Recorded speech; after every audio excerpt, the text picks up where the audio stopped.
Рада приветствовать всех любителей вязания.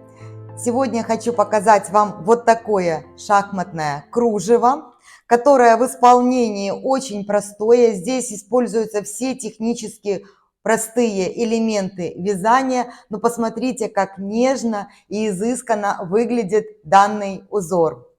Его можно использовать для вязания летних изделий, топов, маек, футболок. Красиво будет смотреться в платье. Также изумительный получится палантин или же шаль.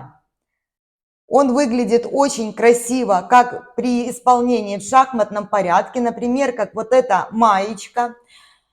Также будет красиво смотреться, как оформлен, к примеру, ее же низ. Это используются только вот эти веерные элементы. Также можно вязать полностью вертикальными рядами. К примеру, вот этот ряд до конца идет, и вот этот ряд идет до конца. Так что здесь есть воля фантазии, и исполнять можно в любом варианте. Одинаково красиво получится. А возможно, вы захотите с таким узором связать несколько вещей. Один с шахматным узором и с низом, как на этой же маечке, а второй вариант вертикальными полосами. Раппорт данного узора составляет 26 петель в ширину и 28 рядов в высоту. Вместе с вами я буду провязывать один раппорт этого узора, то есть вот эту его часть в ширину и вот эту его часть в высоту, то есть 4 вот этих квадрата. В этом узоре есть петли симметрии, то есть или же вот эту часть узора вы пускаете петлями симметрии, или же вот это, чтобы рисунок смотрелся справа и слева одинаково.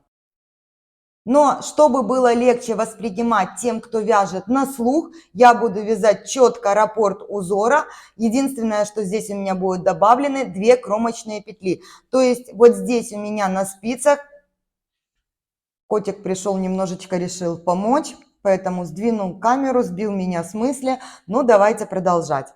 Итак, у меня на спицах 28 петель. 26 это петли узора и 2 кромочные петли. Первый ряд. Кромочная, я ее просто переснимаю. Далее идет 13 лицевых петель. 2, 3, 4, 5, 6, 7, 8, 9, 10, 11, 12 и 13. 3 изнаночные. 1, 2, 3. 2 вместе лицевой с наклоном влево. При убавлении влево петли должны быть развернуты или открыты, то есть вторая дужка смотреть на меня. Вот таким образом у меня они расположены правильно, поэтому я просто провязываю одной лицевой. Далее идет накид и лицевая скрещенная. Когда вы провязываете лицевые скрещенные петли, самое важное, чтобы все наклон петли, скрещивание петли в изнаночном и в лицевом рядах смотрела в одну сторону. Вы пробуйте, как вам удобнее это делать. Для меня самый удобный способ – это сменить расположение петли на классическое, чтобы первая дужка смотрела на меня, и вот таким вот образом провязать лицевую скрещенную. Она у меня получается скрещенная влево. Мне так удобнее тогда вязать изнаночные ряды. Вы же пробуйте и смотрите, как вам будет удобнее. Далее идет 1 изнаночная петля, 1 лицевая скрещенная, ее провязываю точно так же. Накид, 2 вместе лицевой с наклоном вправо. При убавлении вправо петли должны быть расположены на спице классически, то есть первая дужка смотреть на меня. Вот таким образом я поменяла расположение петель и провязываю 1 лицевой петлей. Вот так. И 3 изнаночные. 1, 2, 3. Я провязала раппорт узора. Ряд заканчиваю кромочной петлей. Изнаночные ряды все провязываются в этом узоре по рисунку. Скрещенные лицевые, которые вязали по лицевой стороне, они по изнаночной стороне провязываются изнаночной скрещенной. Накиды провязываются все изнаночными петлями. Я второй ряд провяжу вместе с вами, чтобы показать, как я провязываю скрещенные петли. Следующие ряды четные я буду пропускать. Второй ряд. Кромочная. Я ее просто переснимаю. 3 лицевые петли, 2, 3. Одна изнаночная петля, накид я провязываю изнаночной. Далее у меня идет изнаночная скрещенная. Она у меня расположена на спице правильно, то есть первая дужка смотрит на меня. И провязываю я ее следующим образом. Нить перед работой. За заднюю стенку я поднимаю петлю и провязываю скрещенную изнаночную. Вот таким образом. При таком способе вязания у меня и в лицевых, и в изнаночных рядах петля скрещивается влево. И оно получается ровная вот такая линия, не танцующие петли. Далее идет одна лицевая. Одна изнаночная скрещенная, провязываю ее таким же образом. За заднюю стенку поднимаю петлю и провязываю ее изнаночной скрещенной. Накид провязываю просто изнаночной. Далее идет еще одна изнаночная петля и 3 лицевые. 2, 3. Раппорт узора по изнаночной стороне заканчивается 13 изнаночными петлями. И неважно, каким способом вы вяжете, все будет получаться абсолютно одинаково, потому что такие вопросы иногда мне задают. Будет ли смотреться рисунок так же, если я вяжу, к примеру, классикой или же западноевропейским способом. Да, будет одинаково, просто нужно следить за расположением петель на спице, и когда вы выполняете те или иные элементы вязания. Третий ряд. Кромочная. 4 вместе лицевой. 4 вместе лицевой, как и 3, как и 2, можно провязывать несколькими способами. Или обычным способом, или же способом протяжки. Я покажу и тот, и другой способ. В этом ряду я покажу обычное убавление. В следующем лицевом ряду я покажу способом протяжки. Итак, все 4 петли должны быть на спице расположены классически, то есть первая дужка петли должна смотреть на меня, как и при любом убавлении вправо. Вот мои 4 петли, и обычным способом это я под последнюю петлю спицу провожу вот таким образом, подхватываю ниточку и вытягиваю ее через все 4 петли. Иногда это бывает сделать очень неудобно, если, к примеру, спицы с более тупыми кончиками или же пряжа не очень скользкая, поэтому можно будет применять другой способ. И опять-таки в изделии, в готовом, в рисунке, визуально вы не отличите, каким способом, простым или протяжкой, были провязаны эти петли. Итак, я провязала 4 петли с наклоном вправо. Далее делаю 6 накидов через лицевую. Накид, лицевая, накид, лицевая, третий накид, лицевая, четвертый, лицевая петля, пятый накид, лицевая, шестой накид. И далее идет убавление 4 вместе лицевой с наклоном влево.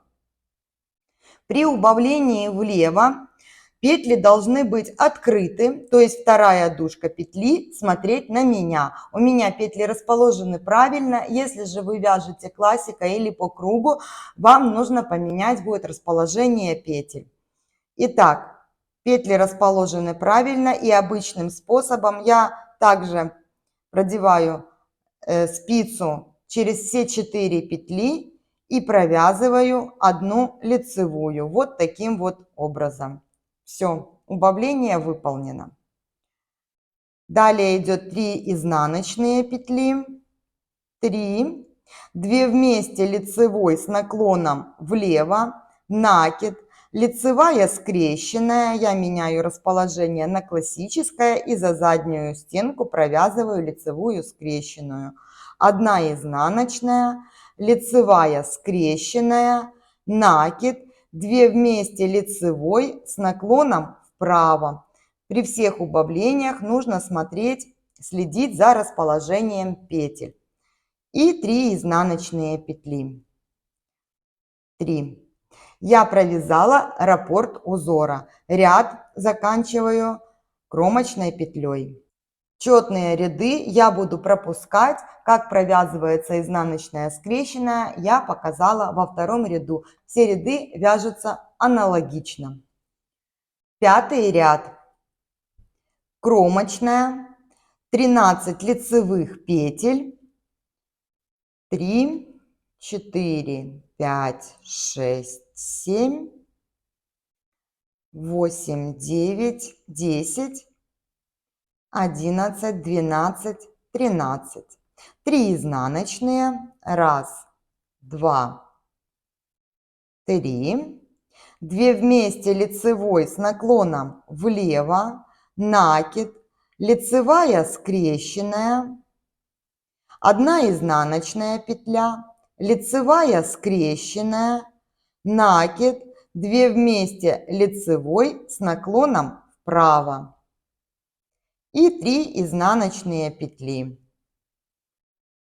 Я провязала раппорт узора, ряд заканчиваю кромочной петлей. 7 ряд. Кромочная, 4 вместе лицевой, в этом ряду я провяжу протяжкой. Итак, первая лицевая провязывается обычной лицевой петлей. Следующие 3 петли должны быть расположены на спице классически. У меня они расположены иначе, поэтому я поменяла их расположение. Провязанную лицевую петлю я возвращаю на левую спицу и поочередно через нее перебрасываю 3 вот эти петли. Вот я их отделила, 4 петли, которые у меня будут вместе. Итак, первую перебросила, вторую и третью. Технически вот этот прием намного проще, нежели убавление обычным способом 4 вместе. Все, у меня эта петля провязана, я ее просто переношу на правую спицу.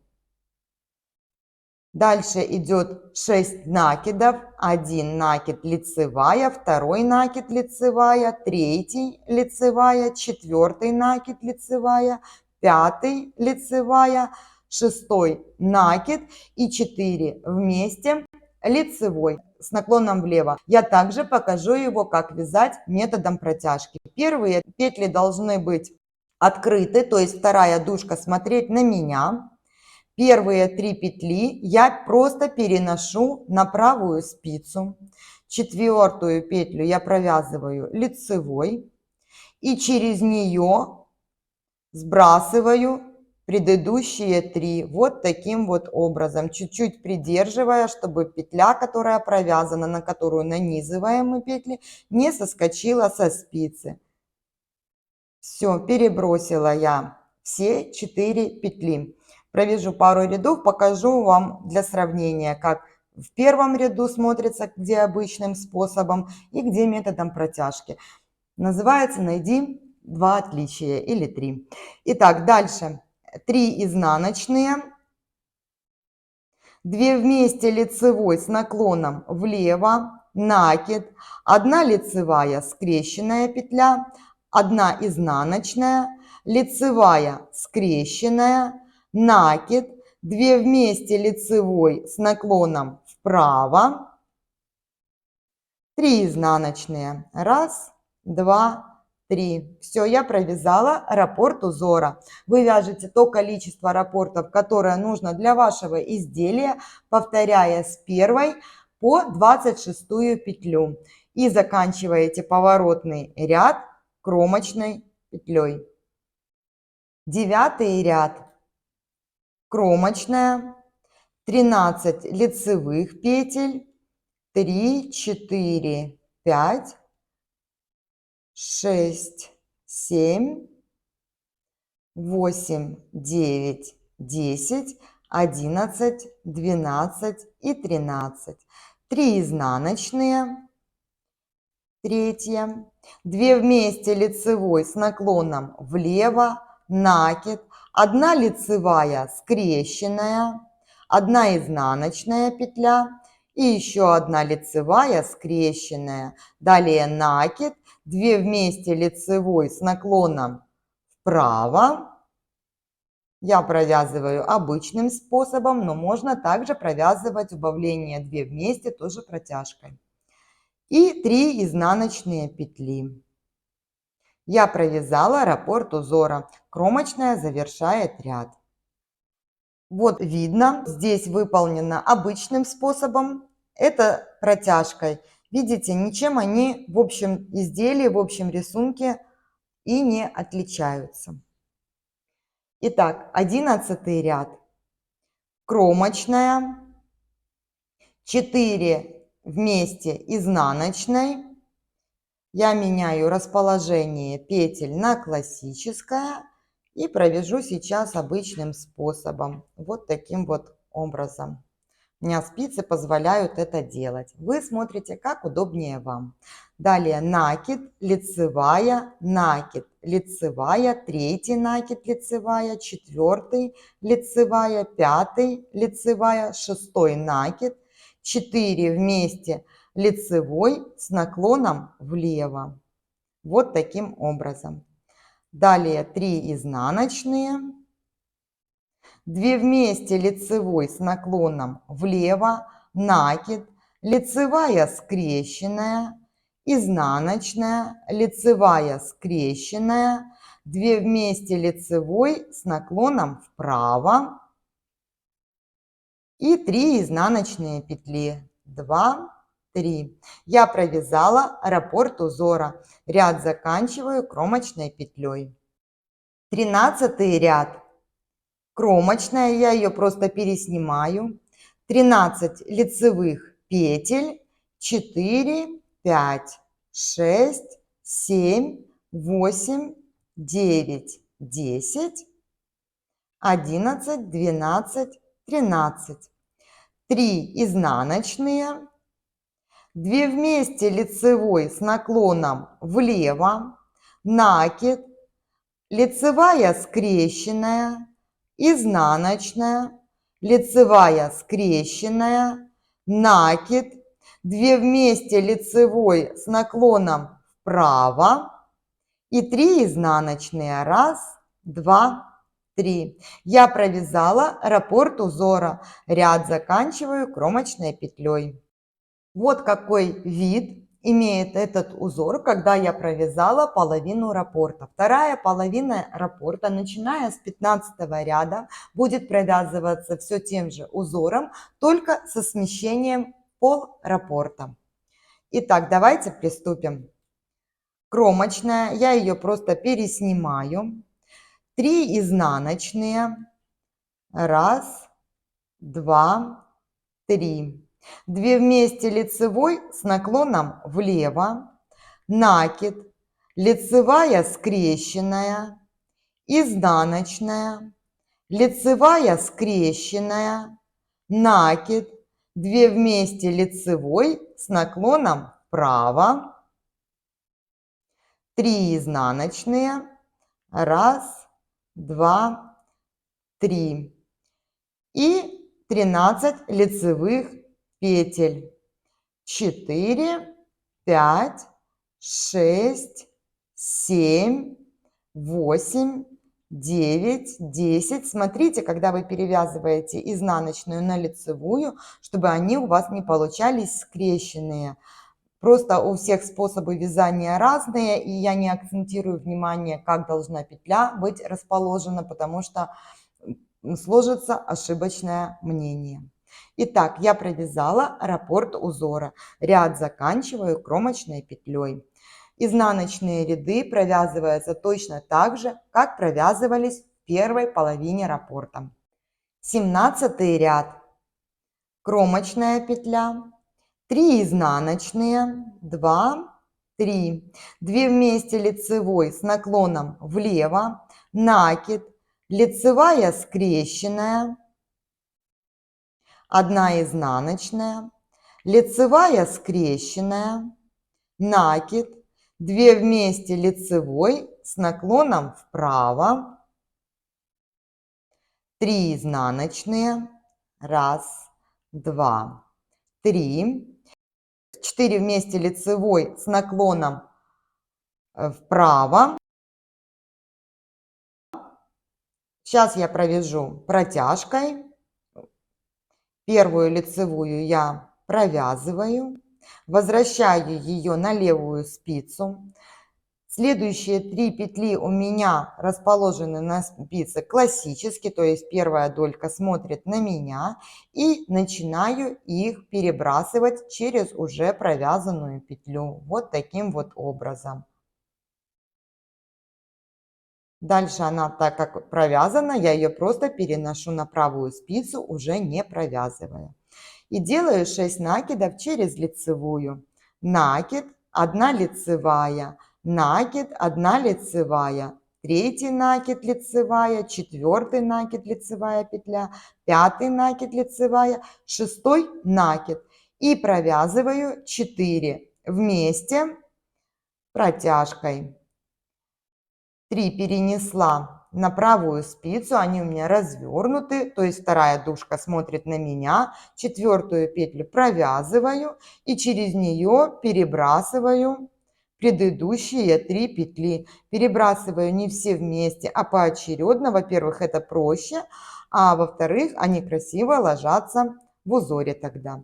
И это я провязала раппорт узора. Ряд заканчиваю кромочной петлей.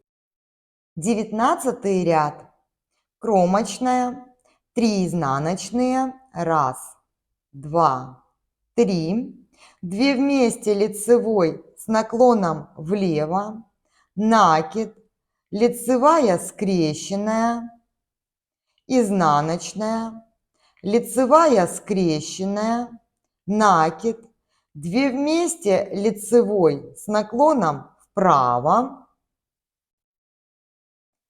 3 изнаночные, 1, 2, 3 и 13 лицевых петель. 3, 4, 5, 6, 7, 8, 9, 10, 11, 12 и 13. Я провязала 1 раппорт узора. Далее вы повторяете, начиная с 1 петли по 26. И заканчиваю ряд кромочной. 21 ряд, кромочная, 3 изнаночные, 1, 2, 3, 2 вместе лицевой с наклоном влево, накид, лицевая скрещенная, 1 изнаночная, лицевая скрещенная, накид, 2 вместе лицевой с наклоном вправо, 3 изнаночные, 1, 2, 3, 4 вместе лицевой с наклоном вправо. Здесь нужно следить за расположением петель. В моем случае я поменяла их. И провязываю 1 лицевой петлей. Далее накид, лицевая, накид, лицевая, 3 накид, лицевая, 4 лицевая, 5 лицевая, 6 накид и 4 вместе лицевой с наклоном влево. Вот таким вот образом. Я провязала раппорт узора. Кромочной заканчиваю ряд.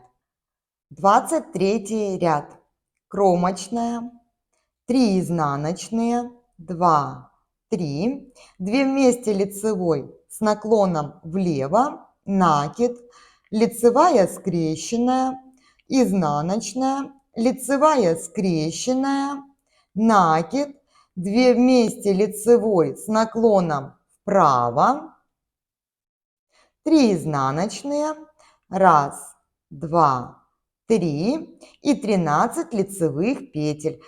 3, 4, 5, 6, 7, 8, 9, 10, 11, 12 и 13. Я провязала раппорт узора.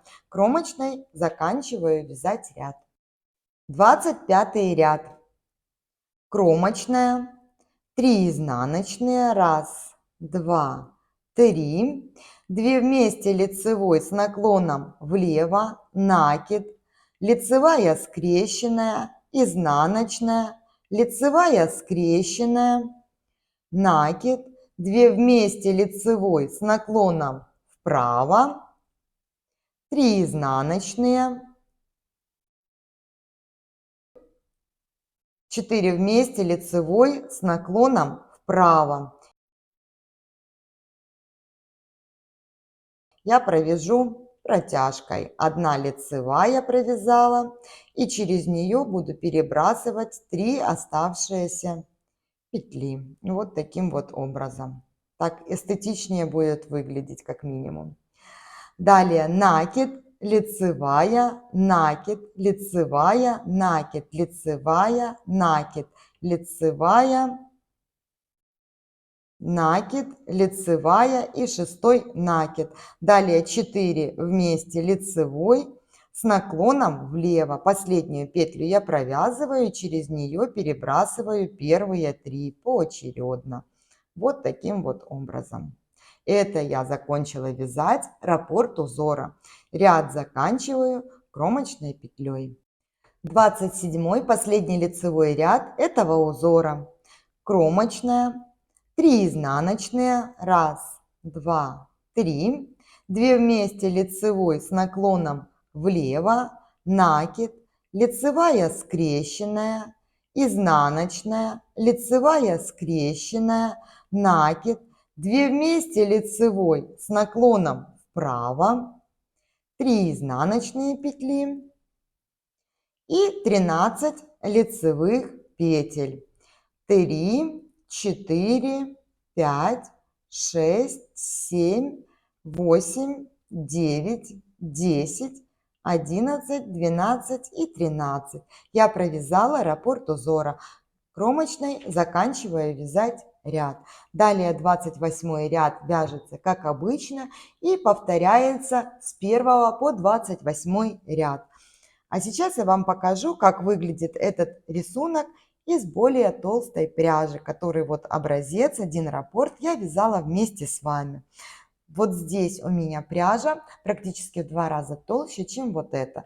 Здесь идет полухлопок 200 метров в 100 граммах, здесь тоже полухлопок и 350 метров в 100 граммах. Вот большой образец я вязала на спицах номер 3. Вот этот образец я вязала на спицах номер 4. Вот так все это выглядит. Надеюсь, узор вам понравился, и вы обязательно что-нибудь себе свяжете. До встречи на канале!